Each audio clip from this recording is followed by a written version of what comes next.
Buenas. Llegué de Sudáfrica y entonces estoy que me cuento. Hicimos un viaje a Sudáfrica tan maravilloso, tan profundo, tan espiritual, tan asombroso, tan maravillados con la naturaleza, con la diversidad increíble de Sudáfrica. Es una travesía grandísima que arranca en Ciudad del Cabo y termina en Johannesburgo, pero abarca muchas provincias. Estuvimos en KwaZulu-Natal, estuvimos en Mpumalanga y cada vez que cambiábamos de provincia, cambiábamos como de país, es que casi parece una federación, cambiábamos de país, cambiábamos de etnia, cambiábamos de geografía, la geografía es infinita.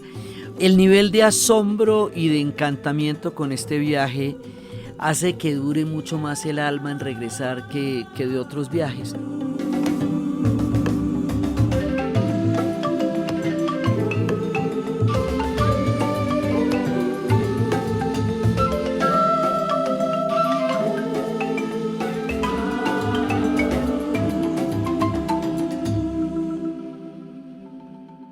Entonces, Bogotá-Estambul 13 horas y en Estambul nos quedamos un día de ida y luego de Estambul a Ciudad del Cabo 10 horas. Y al regreso, que fue de un solo tirón, Johannesburgo-Estambul 9 horas y Estambul-Bogotá 13, o sea, son 24, 25 horas en avión que se notan, digamos que sí se sienten y se sienten bastante. Entonces, este viaje, 16 años después del viaje a Sudáfrica, que también se los narré y que está también en el podcast, pues qué ha pasado, qué ha cambiado, qué he visto, qué, digamos, un poco la comparación con el momento en que yo fui a ver el país del arco iris y tuve la oportunidad de hablar con muchas personas que en ese momento estaban involucradas en un proceso que para entonces todavía era reciente. Porque pues hace 16 años quiere decir que el proceso todavía estaba en plena ebullición y todavía era muy novedoso lo que estaba pasando en ese momento en Sudáfrica. Pues ya no es novedoso, pero también en Sudáfrica es una cosa muy distinta ahora. Entonces, el viaje empieza con la llegada. Yo siempre llego antes que el grupo, porque tengo que entrar en sintonía y tengo que entrar en contacto con lo que va a pasar. Llego a Ciudad del Cabo. La vez pasada no tuve tanta posibilidad de explorar Ciudad del Cabo como esta vez. Entonces Ciudad del Cabo es una, digamos, como una novedad dentro del el viaje original, que fue fundamentalmente Ciudad del Cabo y Johannesburgo. Pero en Ciudad del Cabo estuve fundamentalmente, pues fui a Robben Island. Y aquí sí tuvimos más días. Cuando llegue el grupo, nosotros nos vamos para un pueblo pequeño que queda al lado, a una hora más o menos de Ciudad del Cabo, que se llama PAR, P-A-R-R. Eso es un viñedo. Sudáfrica es famosa por los vinos. Entonces, toda la industria vinícola ya está metida en la cultura de ellos desde siempre. Este es un viñedo de los Boers o africanos. Son los que de origen holandés que llegaron a Sudáfrica en 1652, que hoy por hoy son una parte de las etnias africanas y que crearon allá un asentamiento. Entonces ellos van a tener los viñedos y van a tener un lugar bellísimo, bellísimo, donde está la historia de ellos, donde en los grandes barriles está tallada en madera de dónde vienen, qué es lo que son y cuáles son sus legados y cuáles son sus memorias desde ese imaginario que ellos tienen cuando llegaron a crear el primer asentamiento en Sudáfrica. Y esto, digamos, es como una mirada de ellos. Entonces aquí el relato se nos va llenando de pueblos, porque cuando estamos en Ciudad del Cabo vamos a ir a un lugar que es donde hay una minoría malaya. Luego vamos a ir a otro sitio donde hay hindúes, que después vamos a ver que hay muchos más, porque en Sudáfrica hay la mayor cantidad de gente de la India fuera del subcontinente indio. Entonces, a la salida de PAR hay un lugar que se llama Stellenbosch.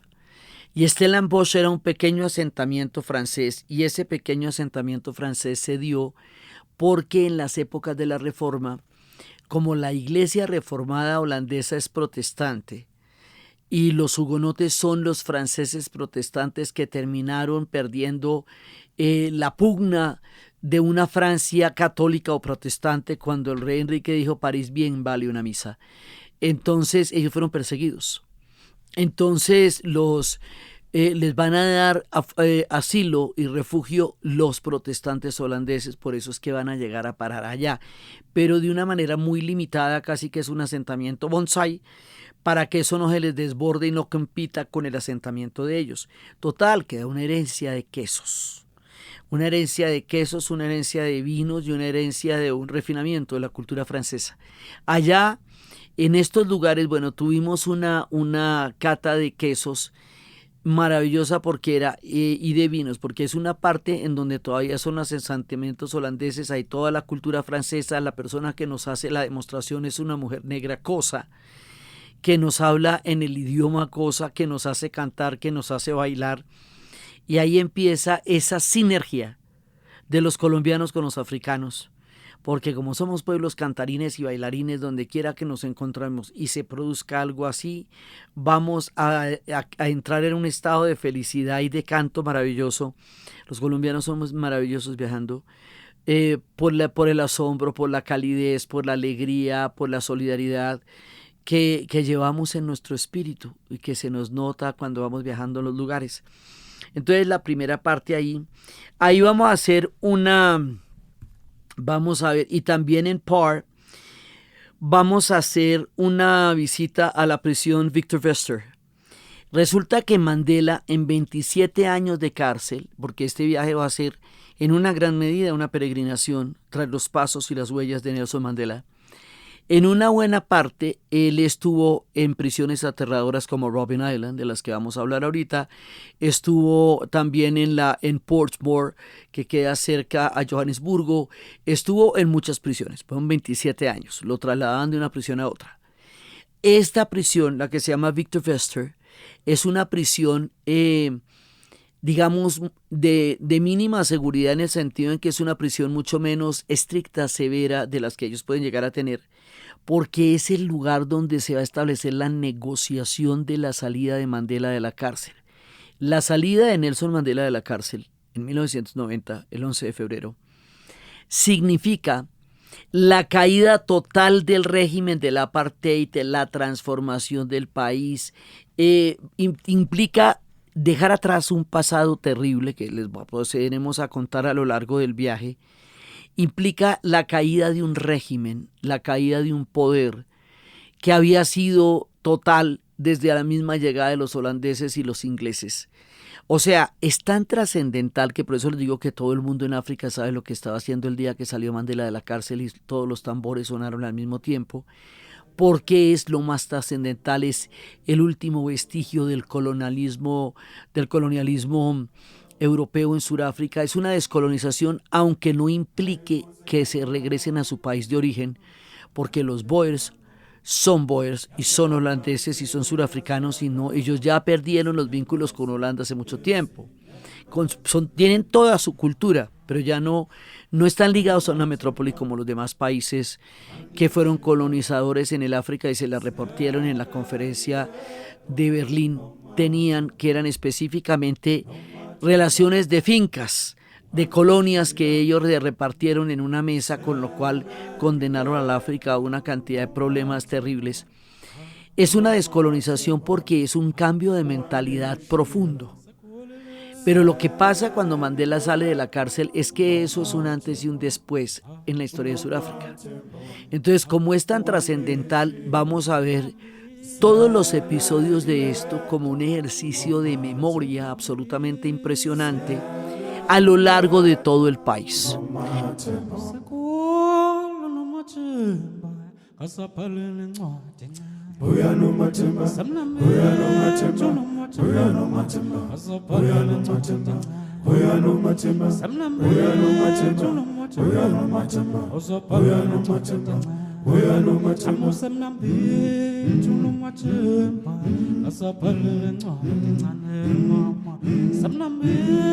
Los surafricanos tienen una manera de ejercer la memoria de una forma que realmente vale la pena aprenderles mucho, porque suelen valorar todos sus procesos históricos y suelen tener derecho a todas las memorias. Igualmente los boers tienen calles donde decían que esa es una calle por donde pasó el Trekker, que era la famosa larga marcha que van a hacer los boers cuando son expulsados por los ingleses y que los va a llevar a unas penurias infinitas desde Ciudad del Cabo, donde empieza el primer asentamiento, donde arranca todo, donde empieza la historia de cuando van a llegar los holandeses a un pueblo donde las naciones bantú han emigrado 1500 años antes de la llegada de los holandeses, y donde están los bosquimanos o khoi, que son originales y tan antiguos como los polinesios o como los aborígenes australianos. Hay una población originaria ya muy antigua y ellos son los primeros, pero luego hay una gran migración bantú que viene del África Central, que viene del Congo, que viene de Senegal, que viene de muchos países, que viene de la lengua bantú. Son muchos pueblos, pues son los pueblos Soto, son los pueblos Zulu, son los pueblos de Mbele, son muchísimos pueblos de muchísimas diversas, digamos, orígenes históricos, un poco como la migración de los eslavos, cuando va a llegar desde las estepas de Rusia a Europa, y se van a asentar en diferentes lugares creando muchas naciones, creando los eslavos del oriente, Rusia, Ucrania, Bielorrusia, los eslavos del norte, Chequia, Polonia y Eslovaquia, los eslavos del sur, croatas, montenegrinos, serbios. Bueno, pues aquí van a estar los Soto, que pueden ser los Pedi, que pueden ser muchísimos pueblos, pero tienen en común que son naciones bantú, es decir, vienen de una lengua bantú. Así que hay una base lingüística en Sudáfrica, en las naciones negras, parecida como a lo que se llaman las lenguas indoeuropeas, que a pesar de ser tantas tienen un tronco común. Aquí hay un tronco común que son las lenguas bantú.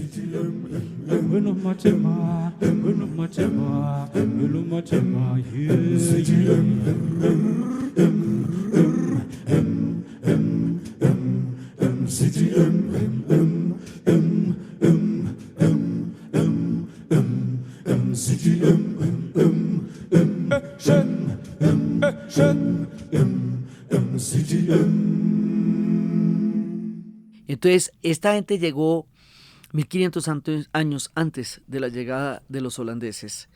Y cuando los holandeses llegan y hacen el primer asentamiento, les recuerdo el libro de Un arco iris en la noche de Dominique Lapierre, que narra de una manera mágica todo esto. Cuando ellos llegan, van a crear el primer asentamiento separado de las comunidades negras, con una misión religiosa de llevar a cabo la misión del Señor, una visión protestante muy radical que ellos van a poner en cuenta. Pero es importante entender que cuando ellos llegan allá, esto es algo parecido a cuando llegan en el Mayflower a fundar las 13 colonias en Estados Unidos. Es decir, son iglesias protestantes que quieren tener la práctica libre de su religión y que cortan lazos con la tierra de donde vienen y que van a crear una nueva sociedad. Entonces, de entrada ellos van a hacer otra cosa distinta a la Holanda misma, teniendo en cuenta que por el Cabo de la Buena Esperanza y por Sudáfrica pasaron muchos pueblos circunnavegando, como el caso de Vasco da Gama, como los portugueses y todo, pero nadie creó un asentamiento, entre otras cosas porque un día mataron a un portugués y el rey dijo que eso por allá estaba muy terrible, que no hicieran asentamientos allá, y los holandeses sí lo hicieron. Entonces, acuérdense que hasta finales de 1800 que se creó el Canal del Suez. No existía el Canal del Suez. Al no existir el Canal del Suez, no podía haber un paso entre el Mediterráneo y el Mar Rojo, y por lo tanto toda circunnavegación por la tierra que tenía que darle la vuelta completa hasta el Cabo de la Buena Esperanza para llegar del Índigo al Atlántico o del Atlántico al Índigo, Y eso era una vuelta muy larga, era media vuelta al mundo lo que tocaba hacer ahí. Y Sudáfrica era el punto clave porque era por donde circunnavegaban y por donde después fue que empezaron a sembrar los limones que eran la cura contra el escorbuto que tanta gente mataba en los mares. Entonces allá llegan los holandeses y hacen su asentamiento sobre tierras y lindando con tierras que hace muchos siglos estaban habitadas por las naciones de origen bantú. Entonces después van a llegar los ingleses que en este episodio quedan muy mal paraditos. O sea, aquí sí, mejor dicho, no les quedó bonito ese pedazo en Sudáfrica.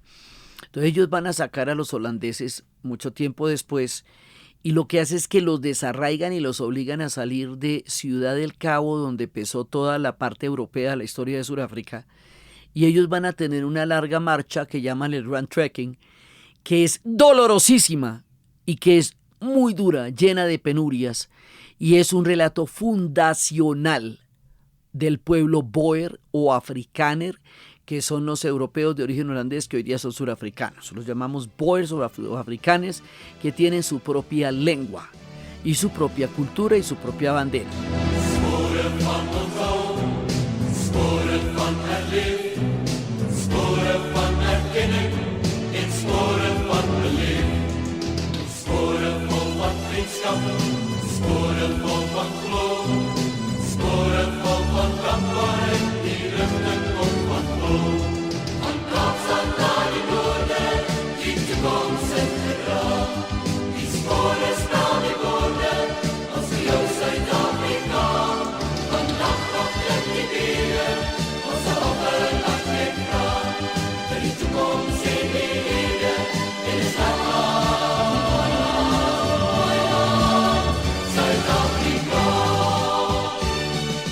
Entonces ellos arrancan de para arriba y al arrancar de para arriba pues se van a encontrar con la gente que vive arriba, se van a encontrar con los Zulús y se van a encontrar con los Xhosa y se van a encontrar con muchos otros pueblos y esos encuentros van a llevar a guerras y a grandes batallas, primero con los Zulús, ya hablaremos de los Zulús, hasta que van a llegar arriba al estado de Transvaal y Orange, y entonces allá es donde finalmente van a terminar asentándose.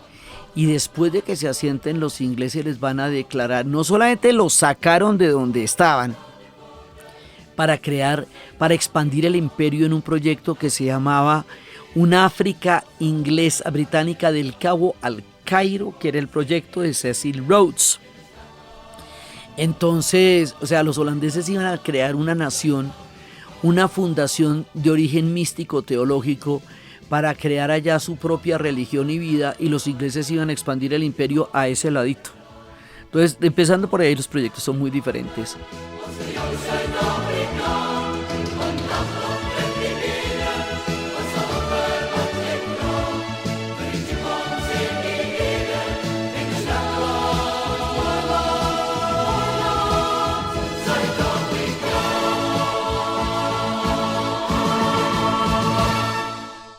Entonces los sacan de allá, y fuera de que los sacan de allá, después les hacen dos guerras. Una la ganan, y es la que va a hacer que Kruger vaya a ser el primer presidente. Kruger, por el cual está nombrado Paul Kruger, el gran Parque Nacional Kruger. Va a ser el primer presidente de esta Sudáfrica Boer, después de ganar la primera guerra. Luego en la segunda guerra los ingleses los van a volver a atacar ya con una política de tierra arrasada, quemada, los van a destruir porque descubrieron oro. Entonces dijeron, no, pero para acá, ya tienen oro, pere tantico. Y se meten, los queman, los arrasan, los torturan, los despedazan y luego los meten en campos de concentración. Y eso deja una herida en la memoria que pues hoy día sigue siendo parte de la memoria viva que ellos le cuentan a uno. Pero no sin antes declararle la guerra a los Zulús. Entonces le declaran la guerra a los Zulús porque su permanencia en sus tierras originales, donde llevan más de 1500 años, amenaza la expansión del imperio. ¿Cómo te parece? Mira, yo tengo un imperio que va a pasar por aquí y tú dices que con una tierra ahí. Entonces una batalla la ganan los Zulús y es la batalla de Isandlwana. Le dan durísimo a los británicos, una de las más grandes derrotas históricas que han tenido, de la cual han hecho cualquier cantidad de miniseries, y otra la ganan los británicos. Cuando la ganan, rompen el territorio zulú y lo separan de Natal, y lo reestructuran, y además hacen muchas miniseries, muchas, y muchos programas y todo, y los oficiales británicos se dan la garra, y también, y fuera de eso, pues está la historia del gran líder Shaka Zulu, que fue el antecesor de los que se enfrentaron en las dos guerras zulus, y es un personaje que va a crear un imperio increíble y va a generar un arma de guerra parecida a la de los romanos, y es una lanza corta con un escudo de cuero de vaca templado, que hace que las lanzas largas que se lanzaban, que se podían disparar, pero se perdían una vez que usted las disparaba, van a ser reemplazadas por una lanza corta con el escudo, que era una táctica muy romana, que cuando los romanos se inventan esos cuchillos cortos que pueden entrar y sacar del cuerpo del enemigo con los escudos, haga de cuenta, pero va a ser sumamente efectiva y va a crear un gran imperio. Entonces, todo eso va pasando en el camino. Les van a declarar dos guerras Boers. Dos guerras los ingleses a los Boers. Los arrasan, los queman, los torturan, los meten en campos de concentración, les destruyen todo. Y eso es una memoria viva de martirio en lo que van a ser los Boers. Eventualmente los ingleses se van a terminar tomando Sudáfrica y eventualmente lo van a incorporar al imperio y eventualmente lo van a perder cuando pierdan el imperio. Pero todo eso está pasando entre europeos y los zulus. Entonces nosotros vamos arrancando por ahí y nos vamos encontrando todas estas historias en el camino. Se nos van a mezclar un montón de historias. Se nos mezcla toda la peregrinación por los pasos de Mandela. Se nos van apareciendo las historias de todas las comunidades que vamos encontrando en el camino. Se nos van apareciendo las historias de los Boers, de los franceses, de los ingleses, de los zulus. En un recorrido gigantesco por Sudáfrica, en bus.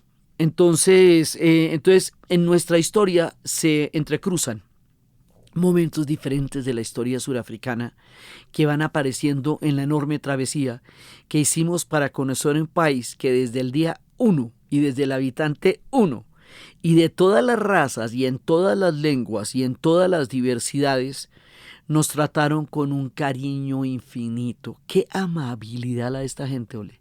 Todos, sonrientes, amables, pero todos, los Boers, los Zulu, los Ndebele, los Soto, o sea, no recibimos sino cariño, buen trato, amabilidad, sonrisa, disponibilidad, apertura, en un país que nos trató con el mayor cariño.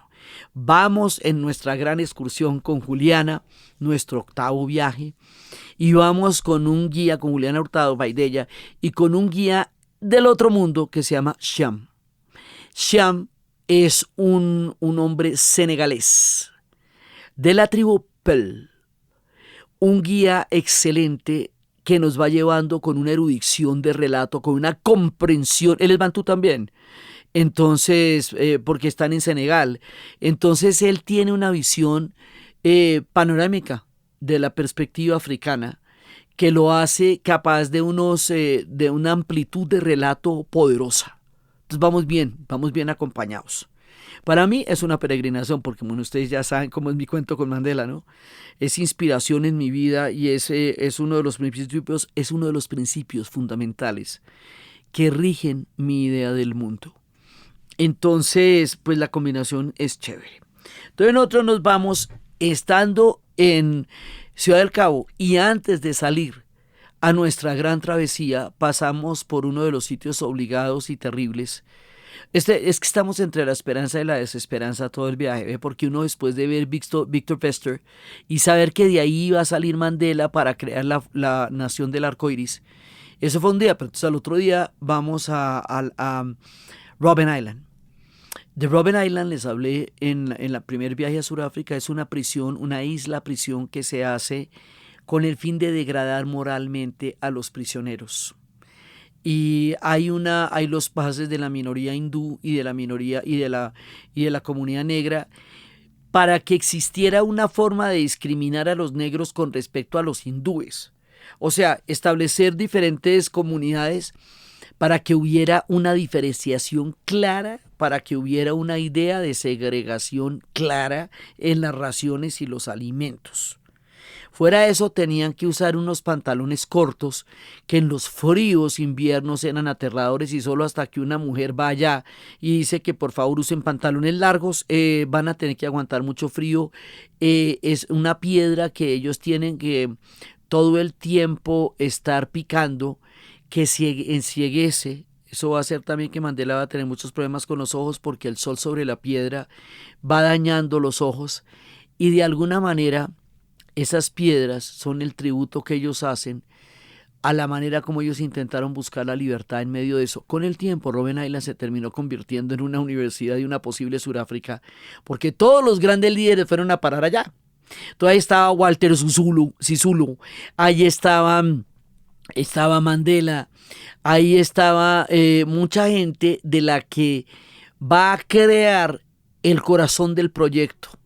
Entonces, digamos, como en alguna época de las terribles historias de Rusia estaba Siberia, y a Siberia eran llevados todos los disidentes, Robben Island era algo así, guardadas las proporciones, por supuesto. Entonces, allá en Robben Island, hay una historia de un tipo que lo aislaron tanto tiempo que se le dañaron las cuerdas vocales de no poder hablar con nadie, unas crueldades de un tamaño. Y allá hay pingüinos, un país donde hay pingüinos y leones, pues ya con eso les digo qué tan grande puede ser. Sí, o sea, que alcanza a estar en las goteras de la Antártida, pero que llega a los grandes parques a los grandes parques naturales.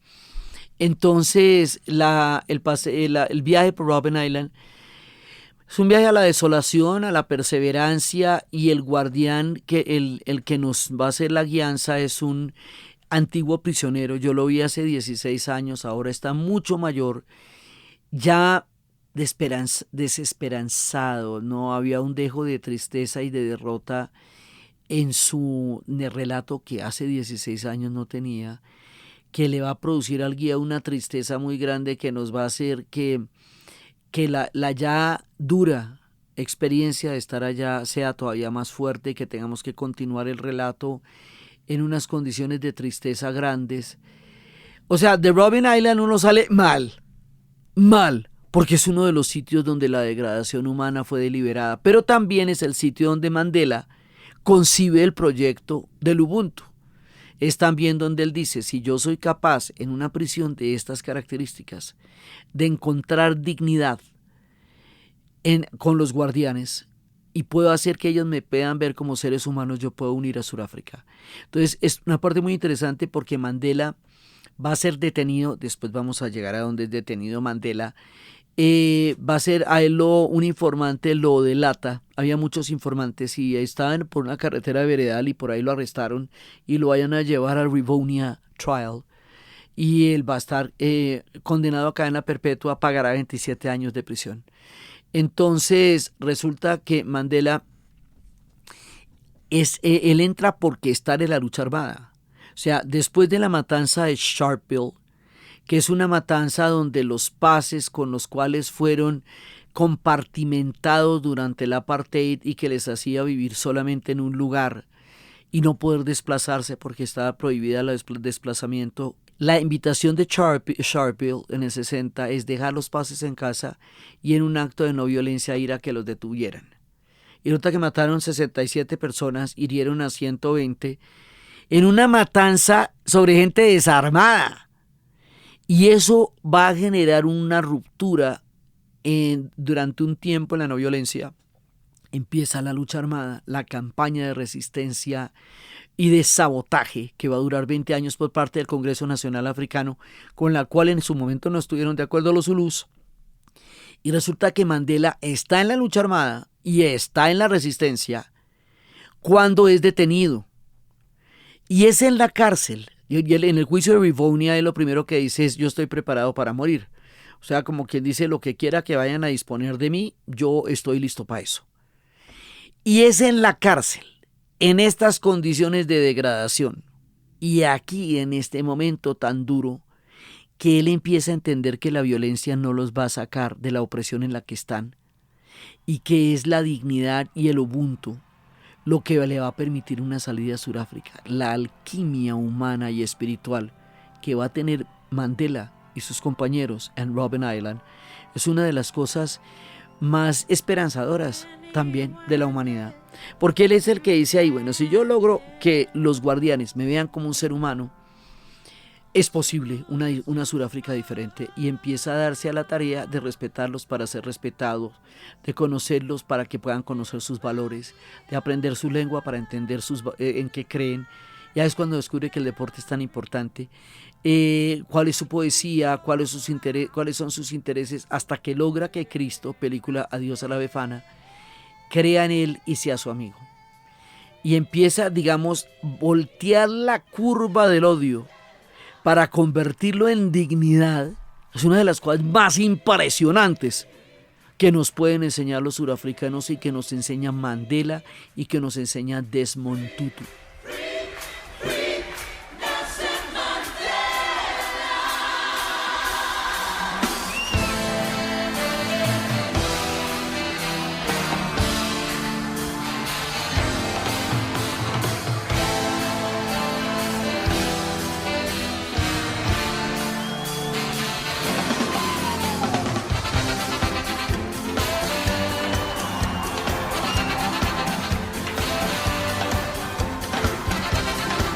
Entonces, el Ubuntu quiere decir que mi dignidad es compartida, que la manera como yo te trate a ti es la manera como mi dignidad es, que yo me reconozco en ti, tú te reconoces en mí, y lo único que hace posible que la dignidad exista es la comunidad. No existe una dignidad individual de un solo hombre en una isla de Robinson Crusoe, sino que la dignidad es una cosa que solamente se puede entender en comunidad, y solo tiene sentido ahí. Y se beneficia en la manera en que tú trates a las personas, así mismo y así tan digno eres tú.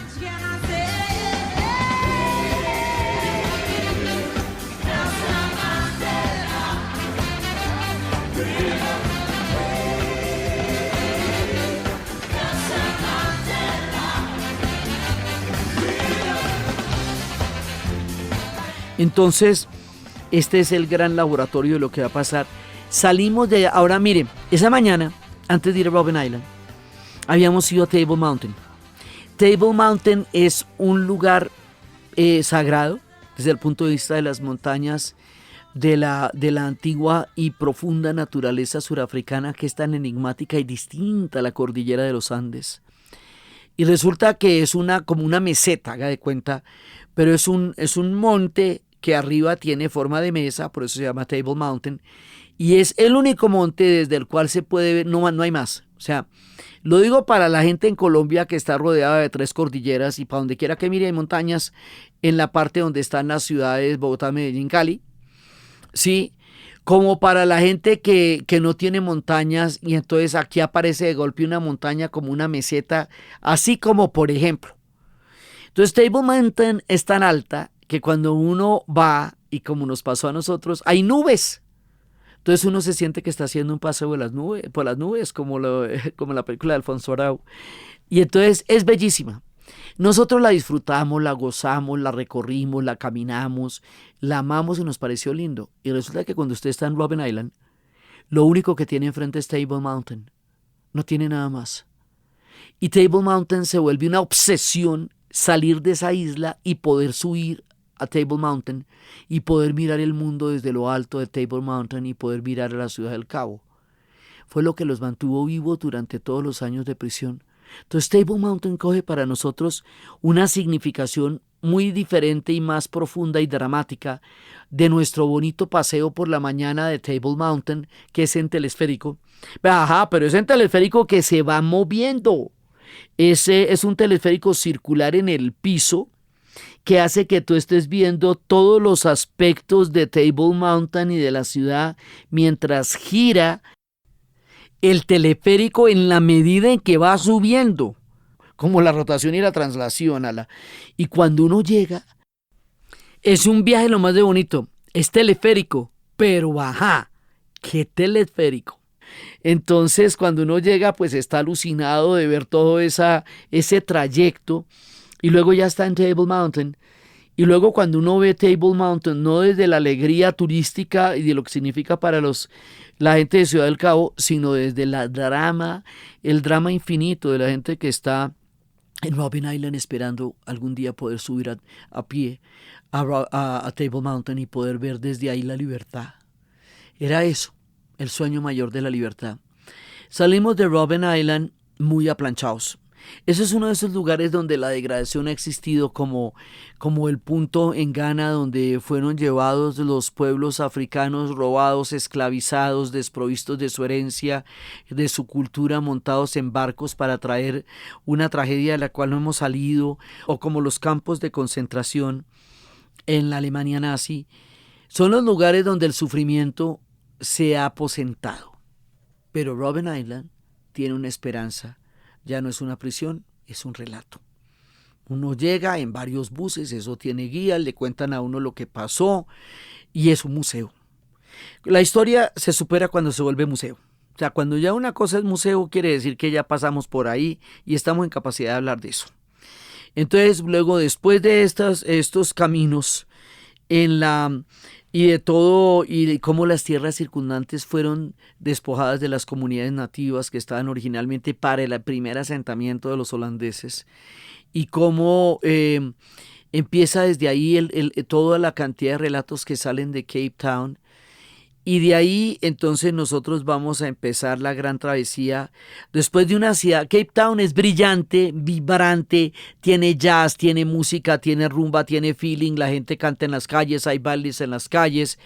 Es una ciudad con swing y es una ciudad con flow y es una ciudad bonita y lo mismo que tiene unos cinturones de miseria enormes. Sudáfrica está todo el tiempo marcada por los contrastes.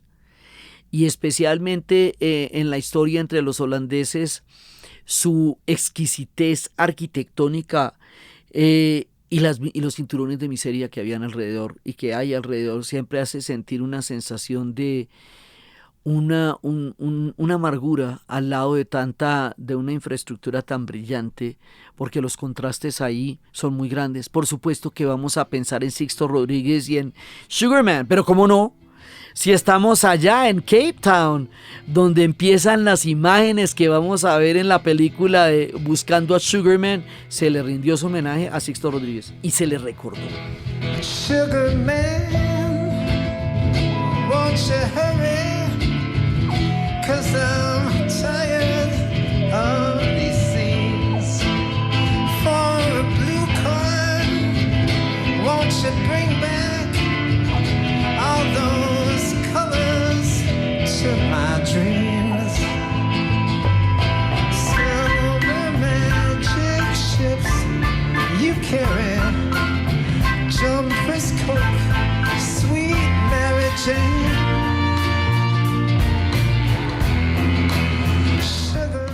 Entonces, de todo como es botica, porque los townships, las favelas que hay, o los tugurios que hay alrededor del aeropuerto son inmensos. O sea, todavía hay unos índices de pobreza muy grandes.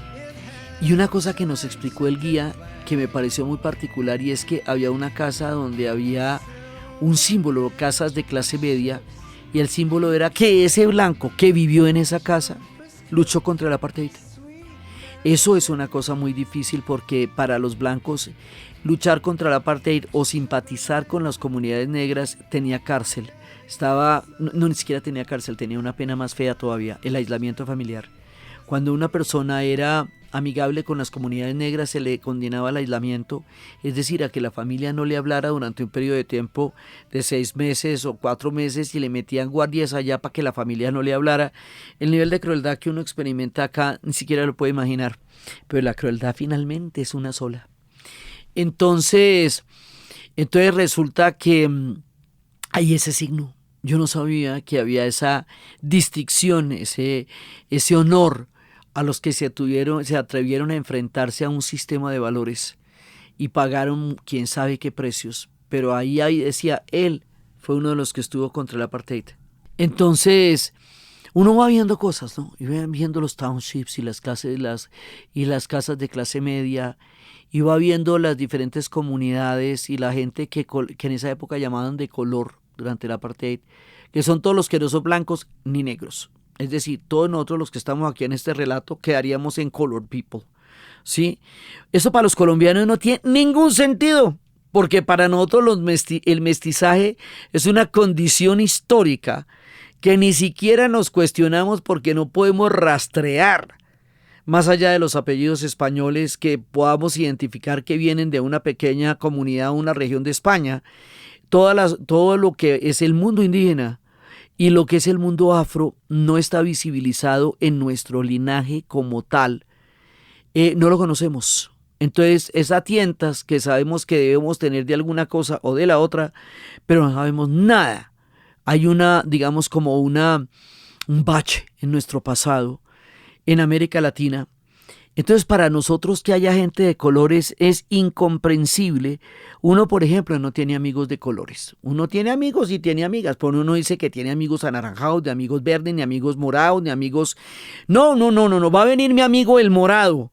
Y yo, a ver, o sea, ¿eso qué quiere decir? Cuando digamos aquí, que tú tienes una amiga trigueña, ¿y eso qué te dice de tu amiga que sea trigueña? O sea, ni lo notas porque no tiene ninguna relevancia, ¿sabes?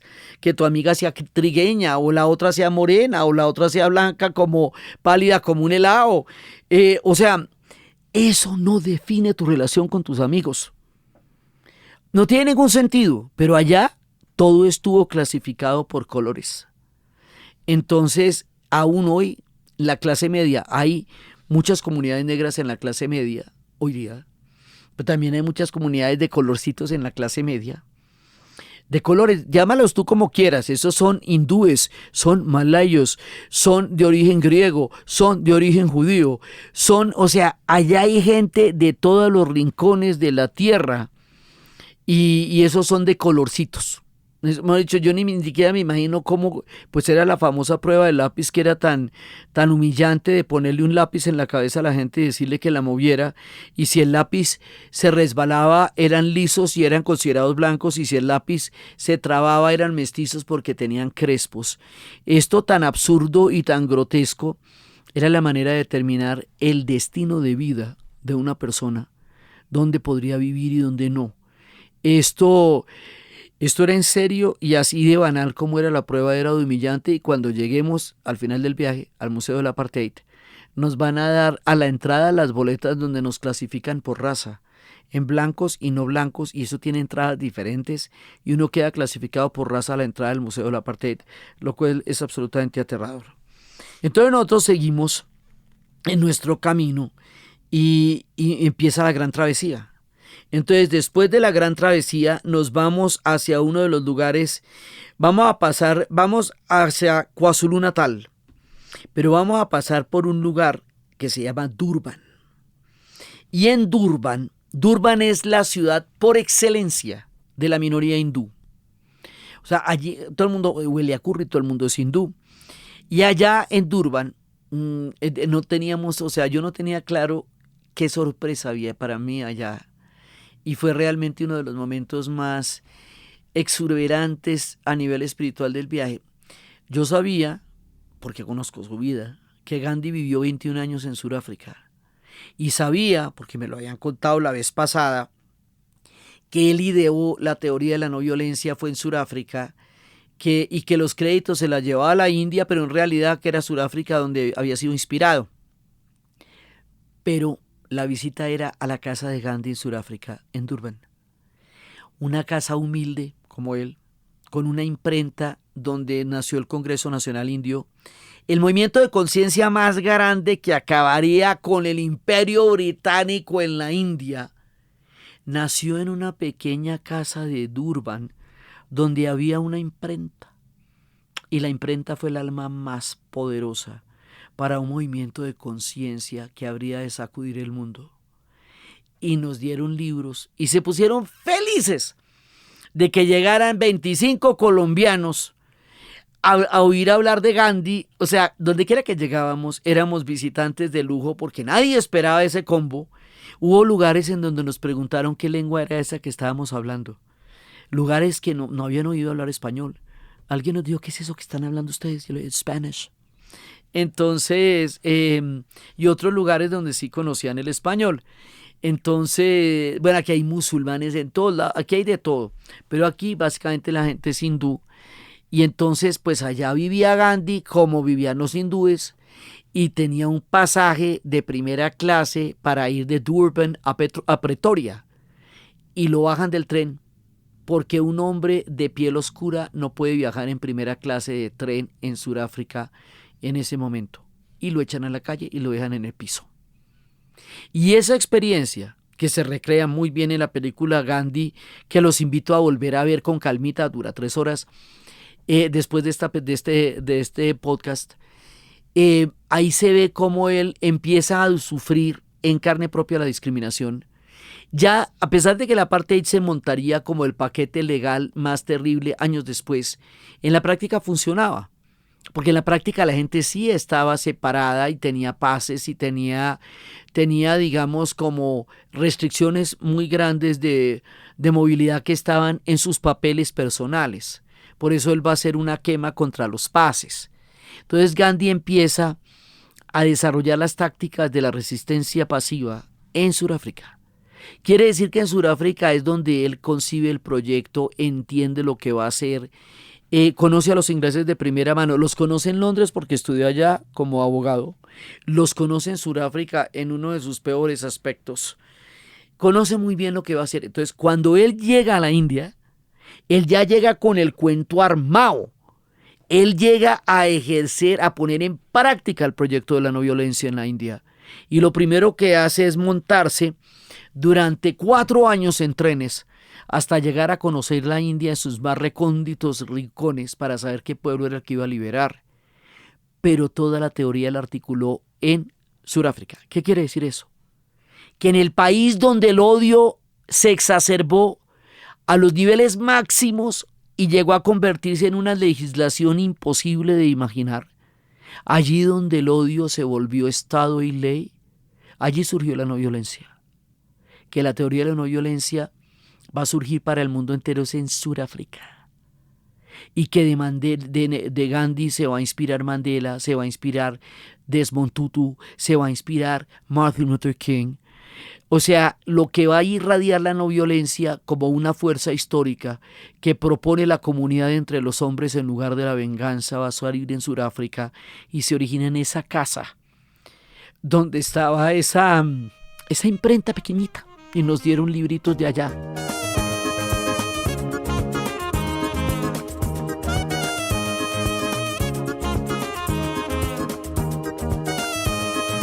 Gandhi tiene una esposa que se llama Kasturba Gandhi, que se aguantó todo desde los 13 años, si usted imagine todo lo que tuvo que dar a aguantar a esa mujer, con todo lo que él sufrió. Pues yo sabía de ella porque yo sé de él, pero no la nombran mucho. Bueno, pues ahí del mismo tamaño y enfrente de él al otro día van a descubrir el busto de Kasturba Gandhi, lo que quiere decir que el relato de la visibilización femenina, de la lucha y de la resistencia y de la historia y de la vida está dándose en el mundo entero. Y llega a Durban y después, digamos, de haber trabajado nuestras historias de mujeres, eso no deja de ser muy emocionante. Verla a ella del mismo tamaño, en el mismo formato de honor para hacer al otro día. Entonces, esto fue una cosa absolutamente maravillosa, maravillosa, maravillosa. Por eso fuimos a Durban.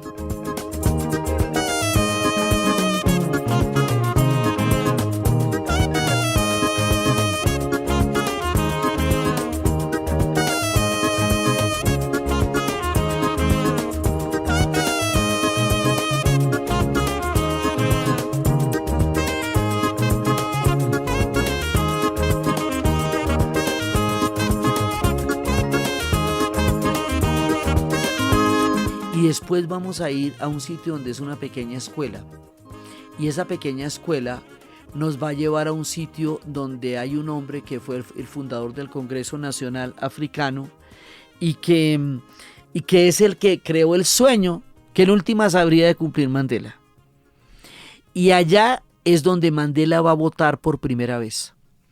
Él rinde tributo al hombre que tuvo el sueño, John Dube, Este hombre John Dewey, el nombre africano es muchísimo más complejo, pero este hombre John Dewey, fundador del Congreso Nacional Africano, va a ser el artífice del sueño que Mandela va a cumplir.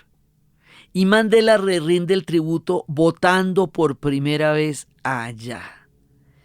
Antes de la salida de Mandela de la cárcel no existía el voto para las comunidades negras. El voto era solamente para los blancos, en algunas ocasiones para la gente de color, pero nunca para los negros, porque después de todas las guerras de los Boers y después de todas las guerras contra los ingleses, los Boers y los ingleses se pusieron de acuerdo en 1910 para crear la República Surafricana y excluir al 90% de la población y repartirse el oro y más adelante el diamante única y exclusivamente entre los blancos, en una élite que habría de conservar sus privilegios creyendo que estaba destinada a ellos por la superioridad del hombre blanco y del Dios que tienen. Entonces, de ahí en adelante, pues no volvió a votar nadie, pero era que antes en cambio tampoco votaban. Entonces, que Mandela pueda votar es la revolución más grande que se puede hacer y el voto se convierte en un instrumento que me hace consciente de lo importante que es el voto, porque la gente da por descontada la democracia, pero no. Resulta que si un día desaparece el derecho al voto, pueden pasar 25 años antes de que usted pueda votar y no tiene ninguna capacidad de decisión ni opinión sobre nada de lo que pase y se va a volver un espectador o una espectadora de cualquier arbitrariedad que cualquier loco le dé por hacer con la historia.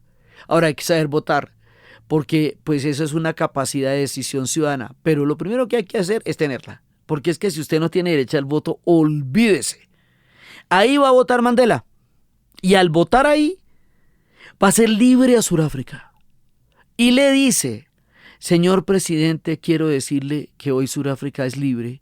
Y ese es el símbolo de la votación y ahí hay un museo.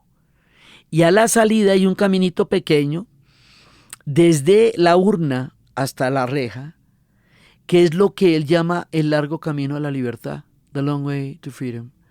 Y eso, tan humilde como son estos parajes, es tan emocionante, tan importante, tan simbólicamente significativo. Sudáfrica es un país de símbolos y cada una de las cosas que pasan allá significan todo para la humanidad y para ellos mismos. Es un aprendizaje constante, es caminar por donde la historia se transforma. Entonces ahí fuimos al voto.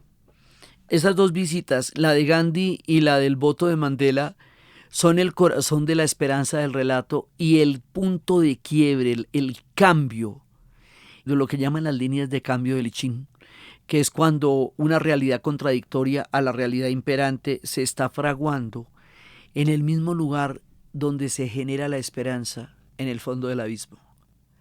Entonces, no es un atractivo histórico, no es un gran museo, es un lugar importante, significativo y transformador. Vamos al sitio donde Mandela fue capturado. Ahí hay un museo. Ahí hay un museo donde Mandela fue capturado, lo delataron y ahí lo capturan. Ese es un museo. Hay un museo donde lo liberan, hay un museo donde lo tuvieron preso, hay un museo donde lo capturan, hay un museo del apartheid, hay una casa de Mandela, hay un centro de memoria de Mandela. Por todo el país. Quiere decir que la memoria de Mandela va a aparecer en todos los territorios donde usted vaya. Y ese ejercicio de memoria, en una geografía tan extensa, nos da no solamente la importancia de lo que ocurrió, sino la permanencia para diferentes comunidades y generaciones y geografías. Normalmente los museos suelen estar en los centros urbanos más importantes. Pero esto es en la mitad de la nada.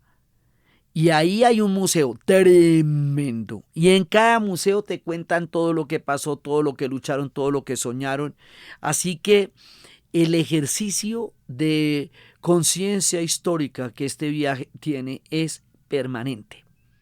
Mandela fue detenido en agosto de 1962 y va a ser liberado el 11 de febrero de 1990. Pero lo curioso es que el hombre al que él le dedica su voto, John Dewey, le decimos así en el nombre, digamos, pronunciable, tiene un nombre mucho más fuerte. Él muere a los 75 años, el 11 de febrero de 1946. Y no deja de ser increíble que Mandela sea liberado el 11 de febrero de 1990 y que vaya a la casa de él a votar y que le dedique el cumplimiento de su sueño, el sueño de la libertad.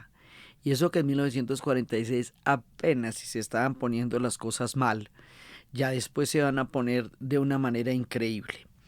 Y después de ahí nos vamos hacia uno de los platos fuertes de nuestro viaje, KwaZulu-Natal. Vamos a territorio Zulu. Aquí, en este punto, en el camino a la tierra de los Zulús, vamos a dejar nuestra primera parte de este especial de 2 capítulos sobre este viaje alucinante a Sudáfrica. Entonces, desde los espacios de PAR, de Cape Town, de las comunidades, de la cantidad de gente que hay ahí, de Stellenbosch, desde los Xhosa, desde Robben Island y toda la tristeza de Robben Island, desde Table Mountain, desde la esperanza de Table Mountain, desde la casa de Gandhi y el surgimiento de la no violencia en el mundo como idea y como posibilidad y como proyecto, y desde toda la diversidad que en esta parte de nuestro viaje ya se hace verdaderamente evidente y tras las huellas de Mandela en la memoria y en la historia y en el corazón del pueblo surafricano, en la narración de Diana Uribe. Y para ustedes feliz día, cualquier día que se sea.